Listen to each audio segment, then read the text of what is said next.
Hello, everybody, and welcome to Taking Control, the ADHD podcast on rashpixel.fm. I'm Pete Wright, and right over there is Nikki Kinzer. Hello, everyone. Hello, Pete Wright. Oh, Nikki Kinzer. How are you? I'm good.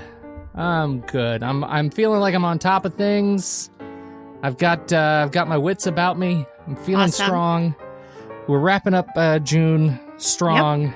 We are. The sun is out. It's hot. Actually, it's depressingly raining as we record this. I was going to say the sun is not out where I'm at, but the problem is the sun has been out, and for Father's Day, we just had the Father's Day. And we did. Happy Father's Day. Thank you. I'm fishing. Look, the thing is, for Father's Day, the gift that I got for Father's Day from my lovely wife is she said she was going to strip and stain our deck without my involvement. I thought you were going to say something else. So I'm really glad that you said because I was like, where's this going, Pete Wright? Where is this going? This is a PG rated podcast. You, in this case, you are the naughty one here. This was not. I just want the record to show I did not take us down this road. I'm thinking of deck stain, everybody. Deck stain. Moving on to deck stain. And happy Father's Day. All right, move on. Yes, go ahead. Keep going. She's going to strip and stain the deck. I'm going to say it real fast together, get all the words out. Yes. No uncomfortable pauses. And she did all that. And then we've had it's a lot of consternation around the house around what color we actually want to stain the deck. And we've finally picked out the colors as of last night. And she was so excited to come and start staining this morning, and it starts raining. Oh, and no. I'm super disappointed. There is much grief in my house. But I will also say, and I'm, again, fishing 19 years yesterday. I'm married to my lovely wife, and so we celebrated our anniversary. And do you know what we did? We got this is a little success story. So you talk about ADHD, you got to plan ahead, right? You got to build a plan, right? So because big 19, anniversary. Well, it's not a big right. Wow. 19, it's kind of a weird number. So we decided we were going to go out to a lovely dinner, and we were going to plan our 20th anniversary. What are we going to do for 20? And we're going to start putting together the plan now. Because 19's weird, but 20 we're gonna do something really cool. So we did that, and it was super fun. So plan ahead. That's fantastic. ADHD success story number 1. Yeah. Can I just tell you what I did on Father's Day real quick? Sure. Yeah. Okay. So we got this boat, right? This bucketless boat. Yes. And we were very excited. We are very excited about this boat. Yep. We've already taken it out more times than the original owner probably has. So we're very happy with this boat. So it's Father's Day. It's supposed to be in the 90s. It was this beautiful day. Started off beautiful. I mean, blue sky. It was hot outside. Like I went to the store to get some food, and I was like, oh, this is going to be a great day on the lake. I invited my dad, my mom, and of course my immediate family, my kids and my husband, and we get on the boat, and it's a little chillier than what we expected because the clouds kind of start to come in, and we're just sort of going around the boat and the lake and everything, and then all of a sudden pouring down rain in the boat, thunder, lightning. We're in the middle of the lake. We do not have this is not a covered boat. It was awful. I don't care for it. And then everybody that was on the lake was trying to get in at the same time, and there's only 2 boat docks. And so we had to wait for an hour in the line to get our boat. So my dad and I were in in our truck, with the boat ramp thing to get my son and my husband, who we were supposed to be celebrating, who is out in the middle of the lake pouring down rain. Look, I'm giving you some sound effects. Yeah, there you go. Very good sound effects. Yeah. So it was very memorable. That was us in the middle of the lake. Yeah. I don't know how the weather changed so fast, but it's Oregon, and it did. Yeah. And we kept kind of laughing about how it was just a 3-hour tour, and how we got we got stuck in the rain. Only so far that joke will get you. when you're actually sitting in it. When you're really stuck Yeah, in the right, boat right. with pouring down rain. So anyway, moving on. That's fantastic. That's great. Yeah. Well, happy Father's Day to your fantastic husband. He's a delightful human being. Yes, yes. Okay. Well, we are going to talk about success stories today. That's the thing that you all have been sending us, and it's fantastic. Before we do that, head over to takecontroladhd.com. You can get to know us a bit better. You can listen to the show on the website or subscribe to the mailing list and make sure that you get an email each time a new episode is released. You can find us on all over social media, Twitter, Facebook, Instagram at Take Control ADHD. And you know what? So here's the thing. We're about to take our break.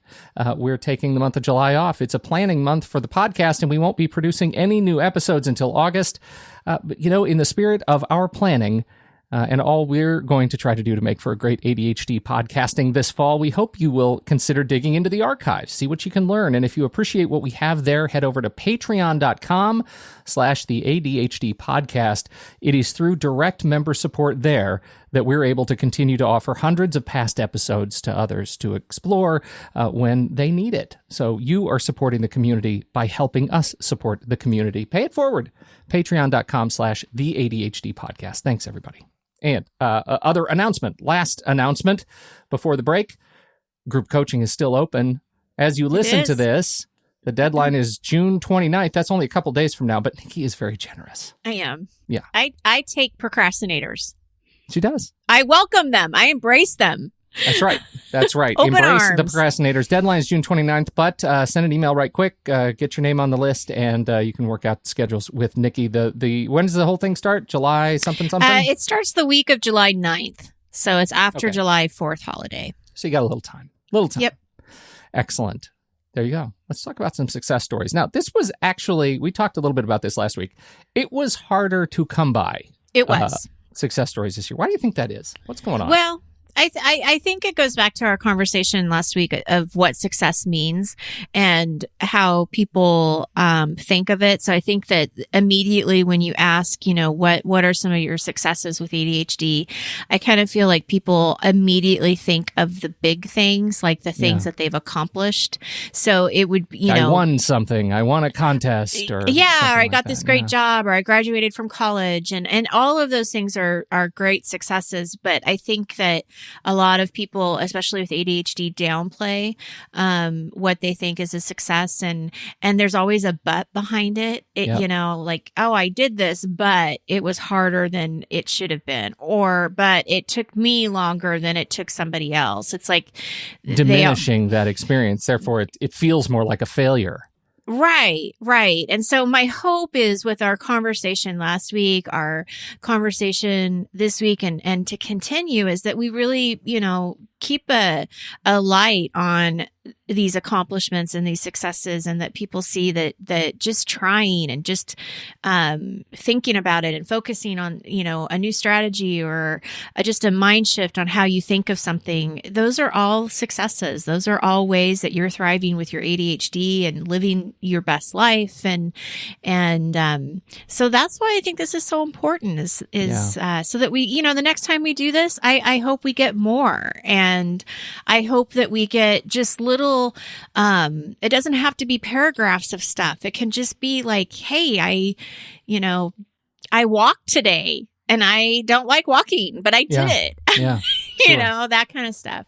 I think there's another piece to it, which is the world is in a sense is in disarray right now in a lot of ways, and I think it is easy for us, sort of those of us who have an empathic streak, to feel tainted by what's going on in the world around us, and it makes our own personal successes harder to see.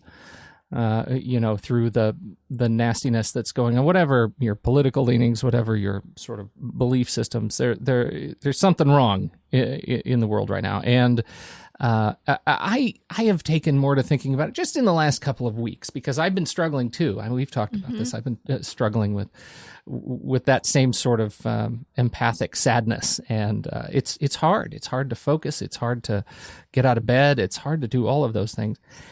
But I'm starting to think of it like to have the airline warnings, the flight attendant warning in the beginning of the thing. You always put your oxygen mask on before you help others. And that weird reminder is something that's I found really helpful to me, that I have to take care of myself. I have to be able to focus on my own successes. What am I doing right in order to help the world in whatever way I can? And for me, I'll talk about my successes later, but I'm trying to do some things different in my way to contribute to the world. But I have to do the little stuff first, and that's what I think we're cataloging today. What are the little things that you're doing to help you kind of keep moving forward and feel like you can celebrate something? So, where do you want to start? Well, we do have a follow-up question that came to us a while ago that doesn't have anything to do with successes. It's more of a question. And I feel bad because we haven't answered this question and we are going on a break. And so I felt like we should probably maybe examine this one first. Okay. So we'll talk about the first question, which is just a question. And then we will get into the successes, which are fantastic. Okay. Here we go. Hi, Nikki and Pete. I have a question relating to ADHD and chronic pain. And she mentions that I had been talking about this some moons ago. I've been dealing with some chronic pain in my feet. I was diagnosed with depression and anxiety in my very late teens, and in 2012, just as I was starting a promising career, I broke my spine. This led to an operation in 2013, which has stabilized my back, thank goodness I can still walk, but has left me in chronic pain and all the issues associated with physical disability. Ironically enough, the accident led to my diagnosis of adult ADHD. Suddenly, everything made sense, for which I'm very grateful. Unfortunately, the back pain makes everyday functioning difficult, and combined with the ADHD makes my efforts to use your fantastic methods for managing ADHD and improve my life, at best difficult, at worst impossible. The frustration with all this, as well as the compounded isolation I feel, is starting to feel too oppressive. Not to sound all doom and gloom, I persist every day. I was hoping that either yourselves or a pain expert could offer some advice on how to manage this situation. I'm about to turn 30 and I'm getting married at the end of the year. Eek! And I need help to turn this around somehow. Thanks in advance. Lots of love and respect, all the way from Perth, Western Australia. Hello, Perth. Oh. Okay. First of all, 30's not that old. Let's get that right out of the bag. There's nothing to be scared about with 30. Yeah, 30 is young. Oh my gosh. Yeah, 30 years young. And I see success stories in here too. So this actually was a really good thing to bring up because she's persisting. She's getting married. There's some really great things going on. The question though, relating to ADHD and chronic pain, what do you think? So chronic pain it's challenging, and I am by no means a chronic pain expert, but I did live with pain that certainly frustrated me getting out of bed, and I found I could only because I couldn't walk successfully, and that was very difficult for a very long time, and not lifelong, but years, and it was frustrating, and it's like a veil that comes down over your life that is constantly there. It's like the thing through which everything else, all other input must pass. Love and grace and kindness and everything has to pass through this like mesh that is on you, oppressively on you all day, every day, until hopefully you're able to get sleep, which is not a guarantee. And so that, when she says it's starting to feel too oppressive, oh my God, yes, it is oppressive. It is, it feels impossible.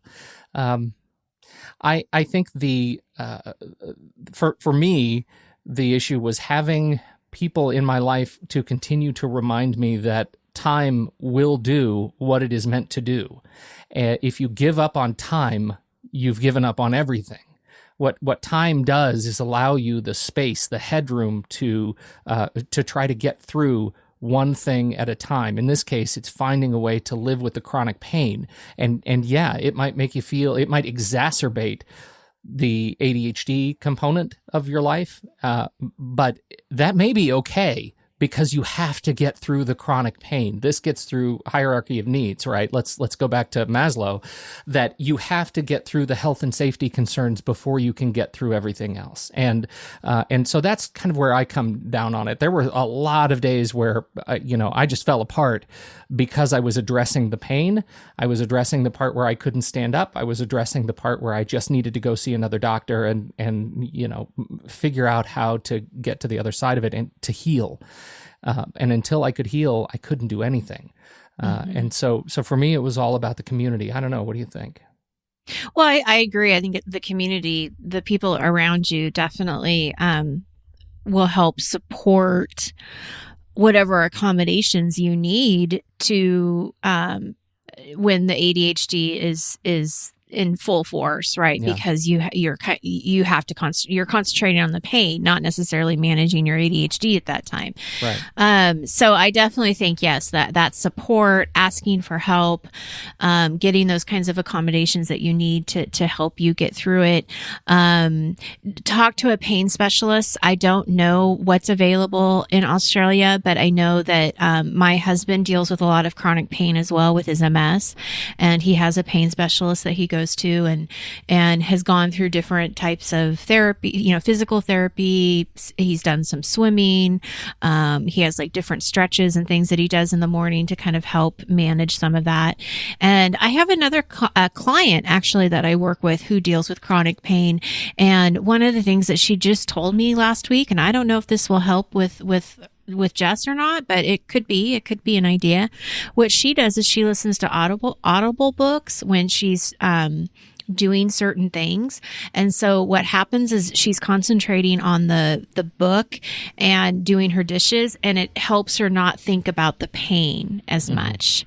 And so that could be something to try. I don't know if that will do you any good, but it helps this lady. It's a distraction therapy, distraction, just distract yourself from it. But whatever the case is, that giving yourself space to heal is really important. And I think the permission, we talk about this all the time, permission, give yourself permission, say it over and over and say it out loud. Let your ears hear the words, it's okay for me to heal, right? I mean, it's okay for me to put myself in a space, in a mood to heal, and other things may slip. Other things may have to be, I may have to recover from those things later.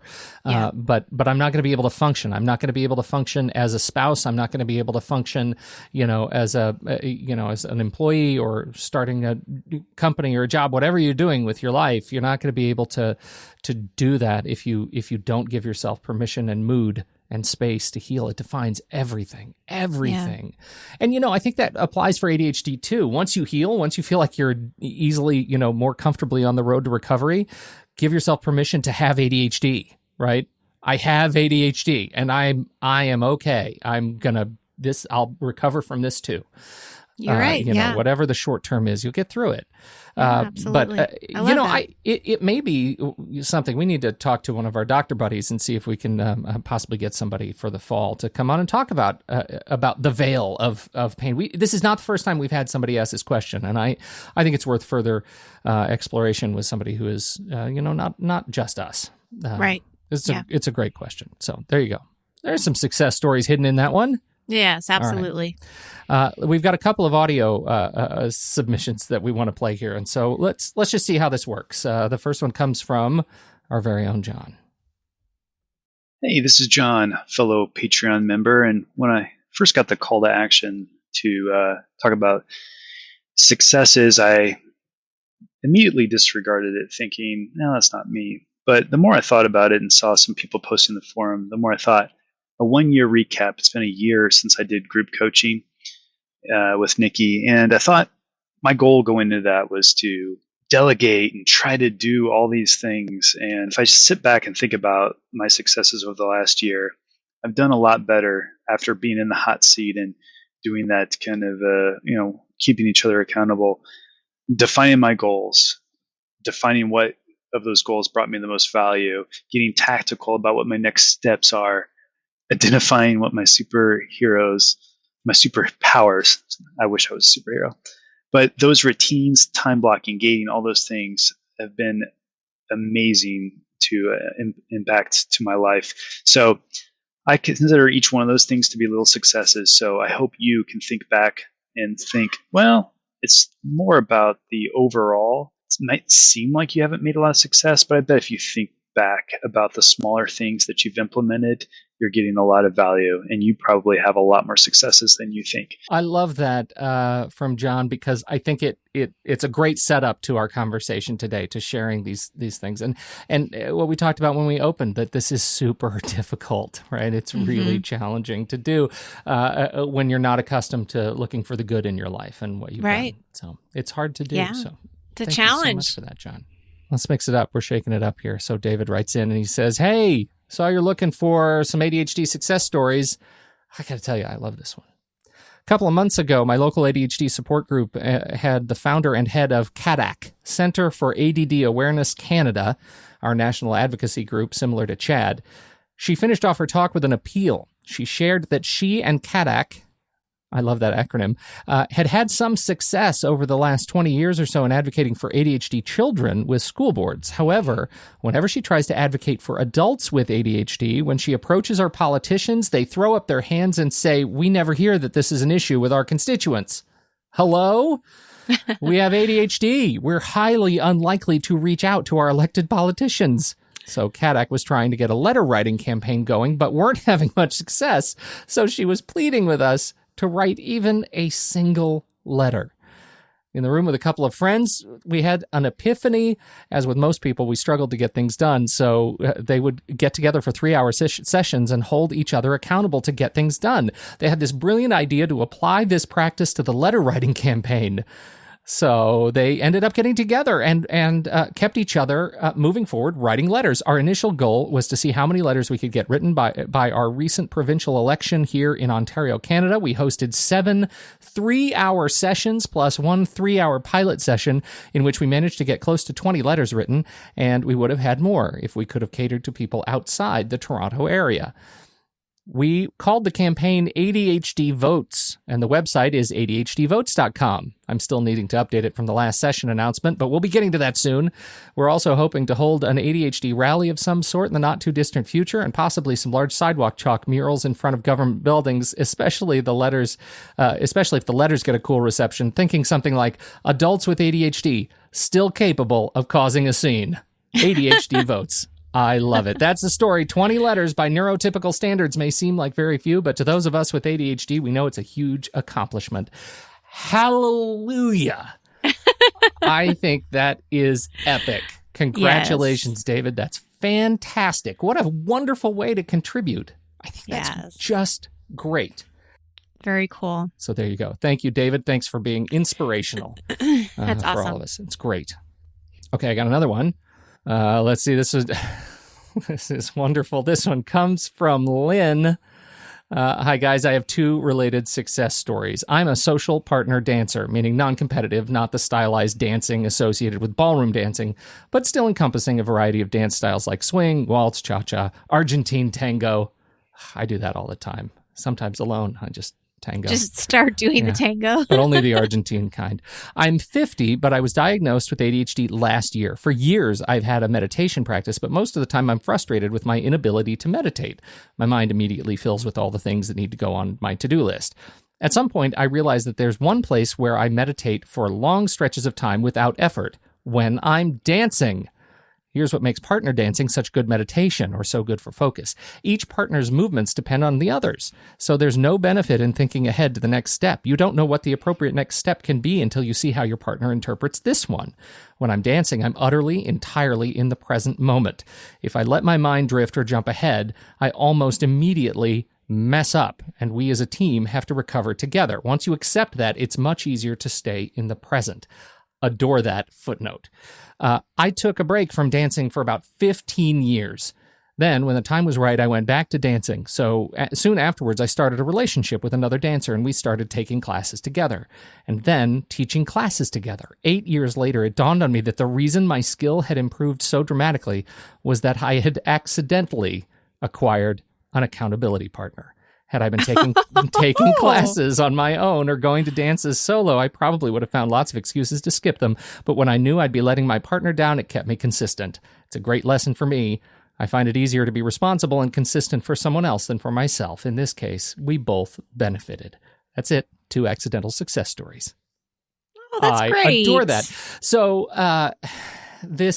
what she's talking about here is mindful awareness, and when you're getting into a meditation practice, sometimes you'll hear that. I know it's a huge sort of mantra around Headspace. If you're a Headspace user, right, this whole idea of that it's okay to be at peace and aware of what's going on around you at the same time, and or aware of sort of what you need to respond to at the same time, and find yourself at peace. Like, it's okay to give yourself permission to walk that balance, because it seems like cognitive dissonance, but it's really not. I mean, it's something we all do every day. And with ADHD, developing a practice and a habit around that can be super useful. So. It's fantastic. I do. I love that too. And I love the accidentally acquired an accountability partner. It's just perfect. That's awesome. It's just perfect. All right, let's jump into one of the to another audio comment here and see how this goes. I have been working with Nikki for about 2 months now, 3 months. And I have to say that everything that we've talked about has impacted my life so much that it is not just being seen in my own day-to-day life, but also in the people around me. I look forward to the podcast with Nikki and Pete, and I look forward to getting the texts that come with my coaching, and the spirit and encouragement that I get from you guys is just wonderful. And I just have to say thank you so very much for everything. I've been more able to handle tasks and get things done and projects. And I've always struggled with it my entire life. And now, unfortunately, Skype cut her off. It did. That was the end of the voicemail, but it's so great. It's so sweet. And I think it I mean, what do you think? There are so many little successes in there. Well, I can tell you because I coach with her. I know probably where she was going with that. Yeah. Is that it is the small stuff. It goes back to the small stuff that, at the beginning of our coaching relationship, I think that there was probably a feeling of all of this stuff has to get done. It's all important. And her coming to terms and accepting that, there are successes with just doing one task at a time and planning that out and following through with it. But then if it doesn't follow through in the time frame that she originally thought, that's okay, because it's still on her radar. She's still thinking about it and giving herself, permission and grace that other things kind of got in the way, and that's okay. Like, it's still going to happen. And so I don't know exactly what she was going to say at the end, but my guess is that's probably where it was headed, is that the small stuff matters. The small steps matter. And I just have to say, it's so sweet that these guys, that the people that called in are actual clients of mine. I really did not intend for that to happen. They're plants. I did not reach out to my clients and say, call in. I assure you, they're not plants. Thank you so much for doing that, you guys. Oh, we've got one more. Shall we do this last one? Yeah. Here we go. In 2016, I stumbled onto a few of Dr. Barkley's videos that changed my life. Those led to a lot of research, podcasts, yours included, articles, books, changes in diet, and the addition of supplements. I've been at my father's since the divorce, initially to work on debt. This year, I lost my job in March. I've grinded out every day and fought for everything I have. Do I consider this success? No. A work in progress? Do I consider this persevering? Yes. I've battled ADHD, depression, and anxiety my entire life. Now, I feel like I'm one step ahead of the game. Aside from discovering how negatively ADHD could affect me when left untreated, my divorce has been the largest catalyst for change. I'm educated now. I take a proactive, conscious, and self-aware approach to life and mental health. I'm doing all of this without any help. I don't feel like my parents prepared me at all. At all. At all. I was someone who needed all the extra help I could get. Well, I got it. Then, due to untreated ADHD, I lost it. I lost her because I'm combative and oppositional. It took 35 years, but I finally feel like my life is under control. I have goals. I have a clearer path to what I want and how I want to get there. Every little strategy I get through research or podcasts or books brings me closer to a day when I can be as happy as I was when I had my family all under one roof. Me, her, my son, fur babies and all. Sorry for the extra long story. This is all without meds, as I cannot find anyone to prescribe. Primary care physician isn't comfortable and doesn't know much about it either way. I'm now an advocate for those of us with the disorder and try to help whenever, however, and whomever I can. That is a touching story, and it is. I think it's a good one to wrap up on, because my goodness, if there's ever a way to shine a light at the end of the tunnel, right? I mean, that's that's the experience here. That it sucks. You can go down an awful dark path, but being able to turn it around is certainly a reason to celebrate. Well, and I love that, do I consider this a success? No, but it's a work in progress. Yep. Do I consider this persevering? Yes. That's the success, is being able to definitely be able to see odds were against him, and he's beating those odds, and he's taking control of his life, and he's creating his life. And, I think it's a great story. I think it's, I love that he's advocating for others and helping where he can, because that makes a huge difference. And, I love it. I love it. I love all these stories, and I want more. Me too. I think that if anything comes out of this conversation and the conversation last week is we've got to do a better job of redefining what success means for ourselves. That's a big lesson learned for me. I asked my daughter, in the spirit of something you said earlier, I asked my daughter, give me a success. She said it's really simply, she said, taking more time. I said, what do you mean? She said, on everything. Everything. If I just stop and say, I'm going to take a few extra minutes on this one thing, whatever it is, I'm going to be fine. I need to slow down. And that's the one of the biggest fights that she deals with every day, is just slowing down. Just take a minute. Take a minute to reflect. Take a minute. Wake up a little bit earlier. Set that alarm 10 minutes earlier. Give yourself the freedom to take more time. And I thought that was a really sweet way to respond, and very easy. It's not a huge success, but it's recognizing that when you do that one little thing, it makes a difference. It makes a big difference.